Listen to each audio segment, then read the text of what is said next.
pressure management starts. So the fullest excursion of movement in the body, like there's the diaphragm, there's the pelvic floor, organs. When, like you said, if we just keep this where it is and just increase this, like just get this pumping, the diaphragm is already descended and the rib cage is elevated. So in proper inhalation mechanics, suppose you're stacked and everything, when you inhale, front to back expansion, diaphragm descends, pushes the organs down towards pelvic floor. And when you exhale, organs come up, diaphragm domes within that ribcage area, and air goes out. Now, if you cannot properly move the diaphragm is already like you flared and all, it's this. It cannot move. It has come. Wait, this is so.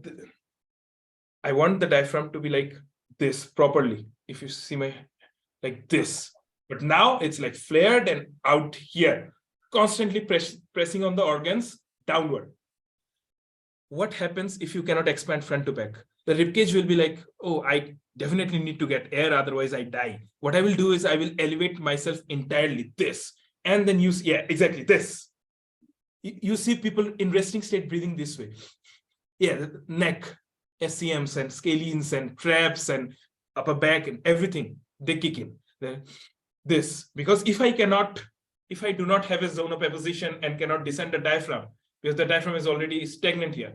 Oh, I cannot descend it. Rather, I would go up. So the rib cage is like, oh, I would rather go up. This. That happens. Now, if this does not expand and someone is just expanding this, air goes into the lungs. And if we are not getting like the tidal volume of air, it's not going there. The position of the pelvis is this. It's all the organs pushing aggressively forward and downward. Forward and downward. You see people with skinny fat. It's not fat. Fat gets, adipose tissues get distributed over. It's the organs pushing forward and downward constantly. And you'll see people after prolonged periods of sitting, when they have to get up, they'll have to hold on to something and then they will have to get up. Why? Because the organs have like kind of, they don't have much mobility, settle down forward and downward, and you cannot, the pelvic floor cannot pump it up. And hence you have to announce your presence to the room using that because organs are getting pressed forward and downward. What I want is diaphragm, pelvic floor in a position where they can actually, the organs can actually move down and up. That is what I want. Chest moves front, back, chest and ab wall together.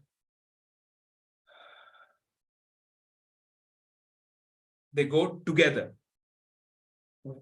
When the diaphragm is already like descended and it cannot occupy that zone in the rib cage, it is stagnant. Like this area, like the lower ribs, this full of cartilage here. So upper, it's pretty less. And as you go lower, the cartilage area increases.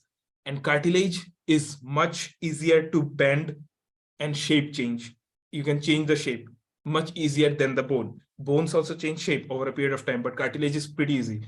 More area of cartilage here. Diaphragm cannot go down, ribcage goes up, air has to go, like, and organs also pushing forward and downward. Cartilage, like you see the rib flared, this is what changes shape. This gets bent. Cartilage is easy to change shape.